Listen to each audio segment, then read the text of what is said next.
Hello everybody and welcome back to Let's Play SaGa Frontier. In the last episode we started Blue's Quest and I went over some of the basics and then we recruited again our first extra party member. Alright, and in this episode I'm going to go over another tutorial. I'm going to keep the tutorials down to one per video, but we're going to go and recruit some more characters. And first I want to get this person.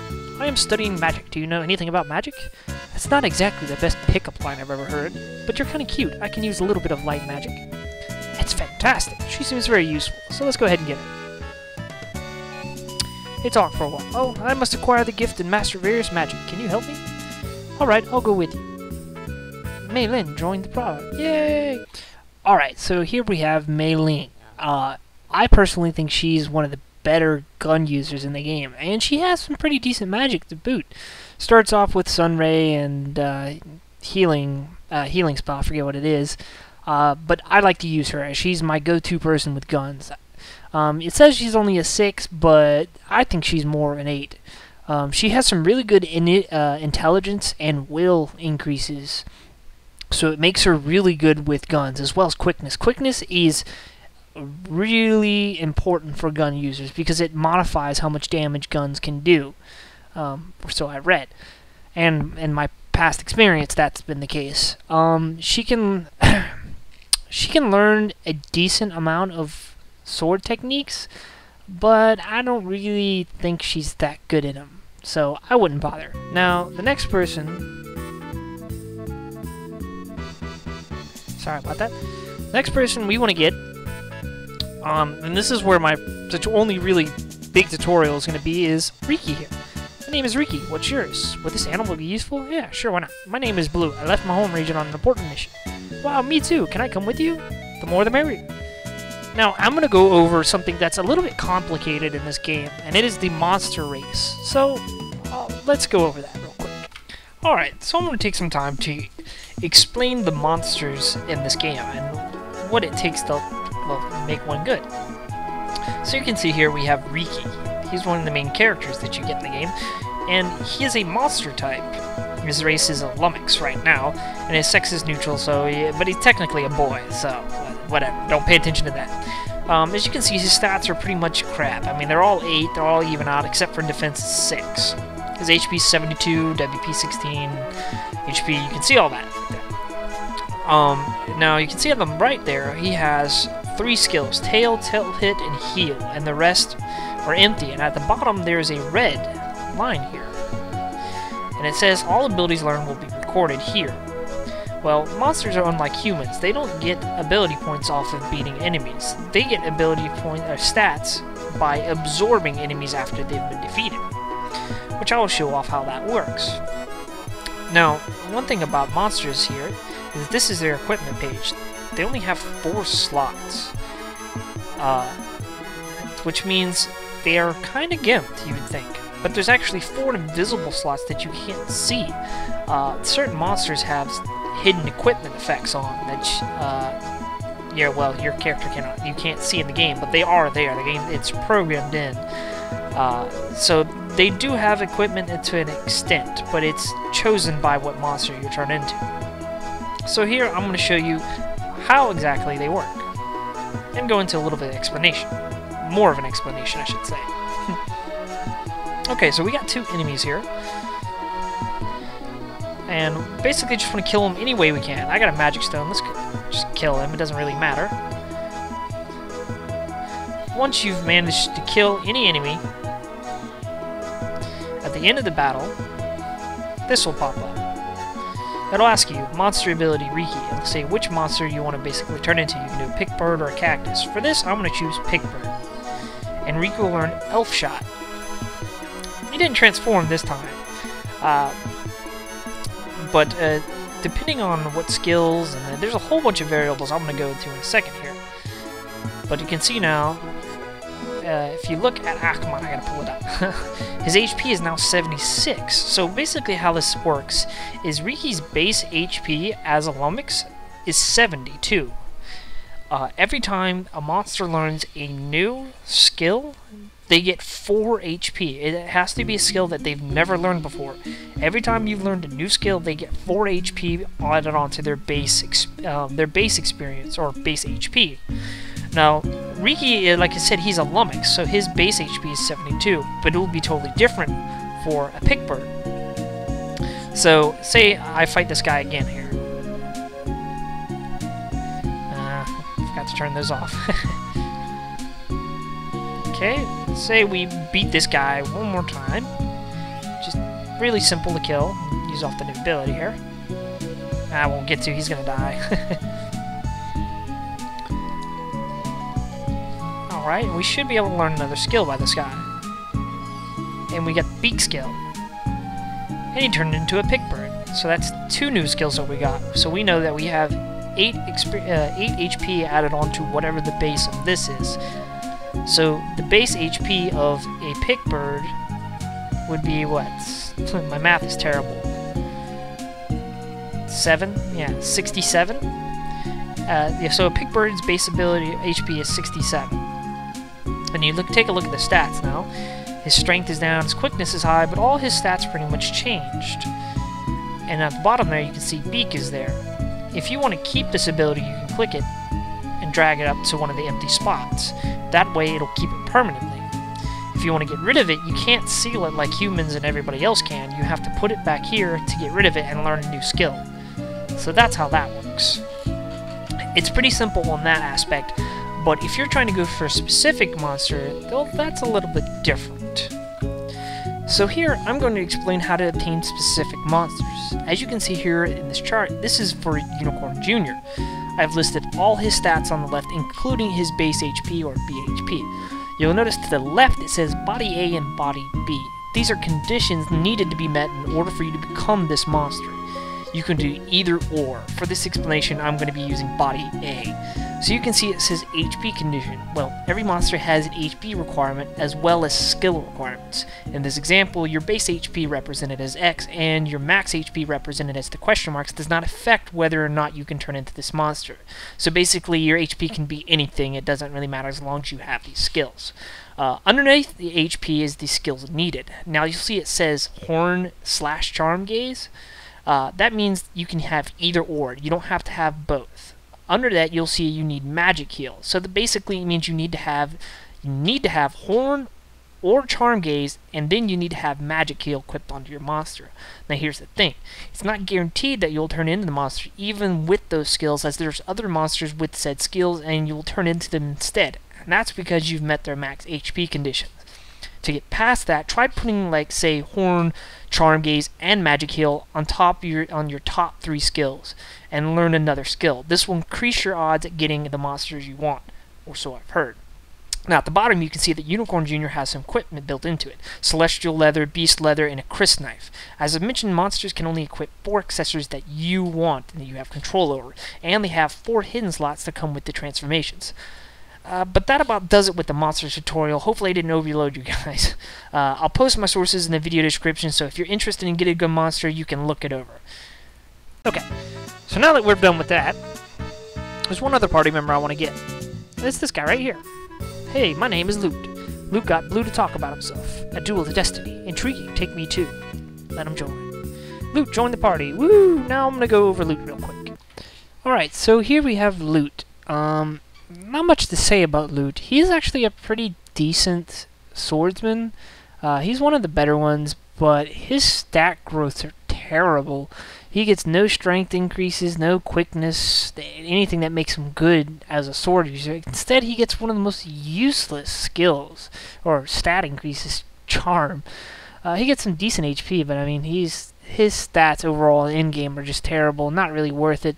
But he can learn a lot of skills. That is his one saving grace. As you can see, he takes up a lot more of the page than anybody else has. It's because he has access to all these skills. So you can use Loot. I'm going to use him for a little bit, but I'm going to drop him eventually. He's just, in the long run, he's not that good.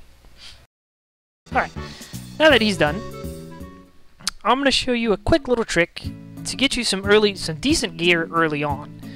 It involves this junk shop here. Talk to this guy. Okay, talk to you. You're buying? Yes. 300 credits for 3 items. Yes, please. Go inside and get what you want. So let's say some junk armor, and you come in here and you pick 3 items. It was a repair kit. Oh, well, that's not what we wanted. Junk weapon? I'll take this one. The repair kit. What the hell? I'll take this one. And we only got 3 repair kits, even though it said it was a weapon. It's like, well, what the heck? So then you talk this guy, click selling, go down to Hyperion Bazooka, click it once, back out, and then go back in. And look, it magically says you have 7 items left. Junk armor? Yeah, and then you just do this over and over again till you get some pretty decent items.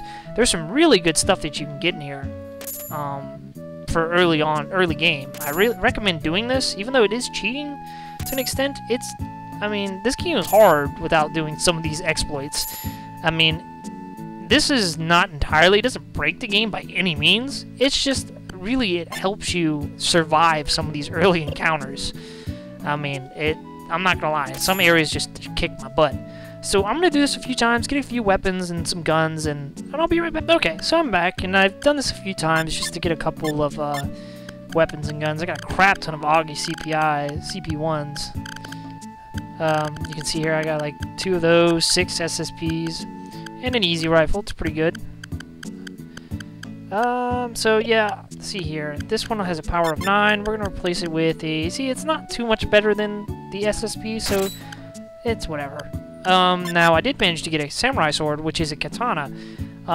In this game, there are 2 different types of swords. There are just regular blades, and then there are katanas. And blades have different skill sets than katanas. They can still use, like, katanas can use pretty much all the broadsword skills. However, broadswords cannot use any of the katana skills, which I will get over later. Some samurai sword. I'm going to give Blue a gun here. Let's give him an easy rifle. Let's see. Let's give Loot a samurai sword. And give him a laser knife. There we go. That'll work. Let's give... She needs some stuff. Not much, but it's better than nothing for now. Boost up his defense. I did manage to pick up some really good... Let's see. I don't think I want to take this off. Yeah, I'm not going to put that on him, but I am going to put on some jet boots and a fiber hood. Boost his defense up quite a bit. And then on Gin, I managed to get a combat suit. Now watch what this does. Well, I guess that's not as... Well, it's good. It's not what I was thinking of. It gives me plus 15, or, yeah, 15 defense power. That's pretty good. You can't equip anything else, though, like any hoods or anything, if you put on stuff like that. But I'm just kind of filling out everybody's stats here. Alright, so we're all good to go that way. Also, if you have any repair kits, just sell them here. There's a little trick I'll show later of how to make money. It takes some time to get the initial amount of money you need, but afterwards you just can get obscene amounts of money, and I really recommend doing it because this game is unforgiving on certain things, and having the money to buy some decent equipment is really helpful. Money is so scarce in this game. I don't know what it was, like if they just didn't program it right, or monsters drop barely any money, and it's not like you can sell your equipment. It's, as you can see, you only have a list of things you can actually sell. So we're gonna go to Grong, because if I try to fly out and scrap, then it's not gonna work. It's gonna cost me like 100 credits, and I don't feel like spending any money. Sorry about that. I keep forgetting to turn that off for you guys. I will do this when I'm done with this episode. Alright, so I want to go to Yorkland. Or not Yorkland. First, I actually want to show off some battles, and if I go to Yorkland, I'm probably going to get stomped. I haven't even showed off the battles yet. Jeez. This far in the episode, haven't shown a single fight? What's wrong with me? Out of my way. Now, this is pretty funny. If you have Gin in your party. Saw it. Yeah, he gives you the same sentence until... Did he look like me? Oh, God! I think that's hilarious. You've got to have a sense of humor? Yeah, you definitely do. Now, I'm going to go over the battle mechanics of this game. All the battles are not random. You can evade all the monsters, which is really nice. No random encounters? Okay by me. Now, that initial screen there I didn't go over, but you can basically choose what party you want. You have your reserve list. You can switch in between the other 10 people that you have in your team. But for now, we're just going to use... We only have 5, so we're going to use them. Unlike other RPGs where you have a ATB or an active time bar, you just have everybody chooses their skills, and then you go. And sometimes skills will chain with each other. It's like, say I do energy chain, and then I do like double slash. It has a chance of chaining with each other, which I'll go over more, but how to exactly chain. But yeah, it's really straightforward. Just hit him until he dies. I want to see if I can spark some skills, but these guys are really weak, and it'll be difficult to spark skills. Big bird, why not? I didn't get anything. Oh, now you see here, I was clicking through it because I'm so used to it.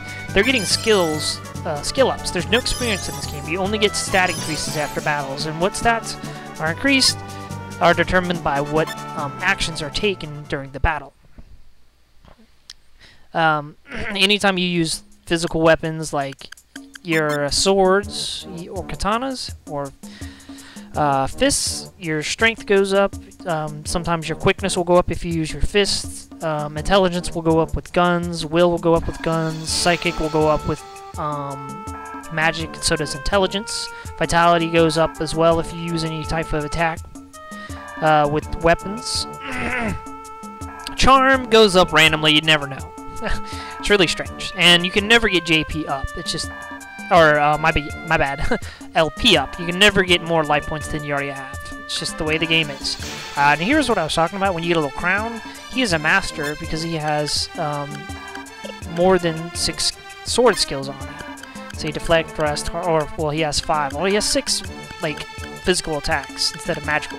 So that makes it so he has a crown on. And it takes 1 less JP or Jutsu to cast these. So that's why double slash costs nothing to use, and so does deflect. But deflect is more if you get hit, he'll do something.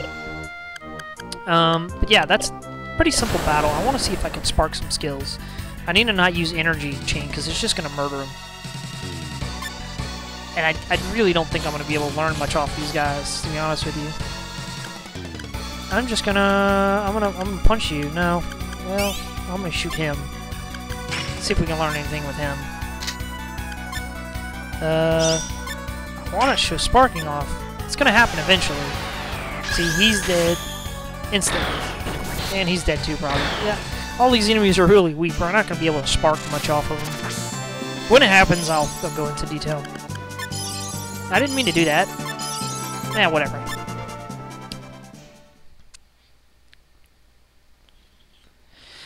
Okay. So now that I've shown off some of the battles and some of the it's a pretty simple battle mechanic. I haven't got to show off sparking because, well, I keep killing them too fast. There is some really in-depth explanation about how the sparking works and all that, but I'm not going to go into that too much. All you really need to know is the stronger the monster, the better chance of you sparking a new technique. That's really how it goes. It breaks down into a much more detailed chart that I could post and go over, but I've already gone over the tutorial and I really didn't feel like boring you guys with this long explanation. Just know that the more fights that you get into, it increases your battle rating, and the higher battle rating, the more difficult the monsters get. And this is why I've chosen to come do this quest first, which is the Grail card, because Yorkland monsters suck. If you get to a high battle rank and you do this quest, you will be in a world of pain, and I'll show off why. Oh yeah, you're looking for the card. Well, you're in luck, but anyone looking for it has to try our famous liquor first. This is our best stuff. We only have to serve it to Trinity. You don't usually get to drink it. Trinity is a company, evil corporation, pretty much. By the way, the people in the next cellar may know about the card. It's like some corrupt company that... it's a huge backstory, but I'm not going to go over it. Go inside. Hey, look, a horsey. You, tell me where to find the Grail card. Grail card? Oh yeah, blah blah blah blah blah. They say the same thing every time.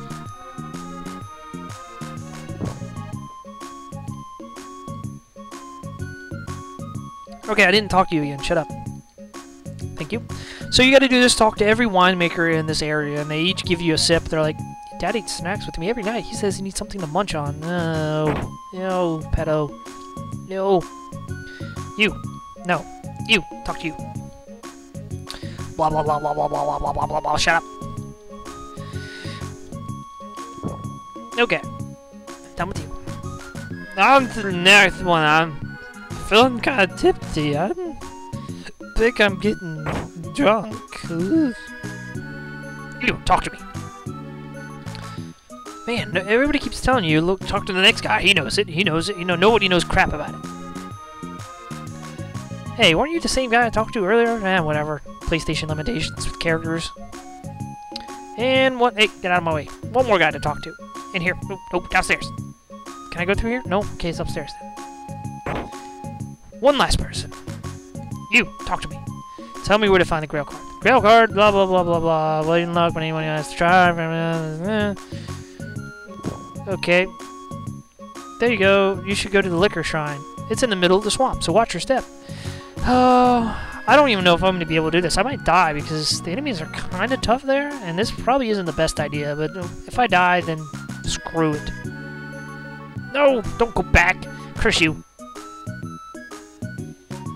Okay, so once you've taken all the drinks from everybody and finally got what information you want out of it, you gotta go through this place.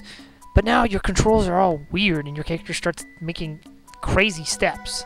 And if you get in a fight, watch what happens. So far, pretty normal. You get to choose, this is what I was talking about, you get to choose your reserves, but we don't have any, so whatever. This is what happens. You get a nasty drunk effect taken on. Oh god. Oh man, that is the worst that could possibly happen. That is terrible. Well, we'll do what we can. 2 sleep and 1 charmed. Ah, he's dead. Nope. Okay, cool. No, don't heal him. Don't. Did you have to do that? Did you? Well, whatever, he died. And unlike other RPGs, status effects do not come with you out of battle. HP, blah, blah, blah, blah, blah, blah. I'm probably going to edit out a bunch of these fights since they're all going to be the same. So we run into some new guys. The enemies change depending on what your battle rank is. So if you come in here later, there'll be some really nasty monsters that are in here. They'll just devour your soul, especially if you have that drunk status effect all on you. Ugh, it's terrible. That's why I'm doing this first. Jeez, Ricky finally transformed into something in that battle, and I keep forgetting to take this and move it up. Another battle, please. Okay, so I sparked a new technique during that battle, but it really wasn't a good time to show the video because everybody's pretty much dead. Now, if I can just get past these guys... Alright, we made it. Woo! Sweet. And here we are, where this completes this quest. Alright! Got the Grail card.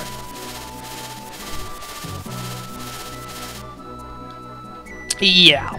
Too much alcohol. Hallucinations. Alright. And that completes... you'll get these little scenes here when you've completed a chapter, basically, or if you've done something significant to move on the storyline. Alright, but that about does it for this episode. We went over some nice things, the battle and monster tutorial and all that good stuff. In the next episode, we're going to continue on with Blue's Quest, hopefully get more of the Arcane cards and the rune stones and all that good stuff. And hopefully I can show off sparking. So this is Fate 500 saying, hope you guys have a good one. Take care.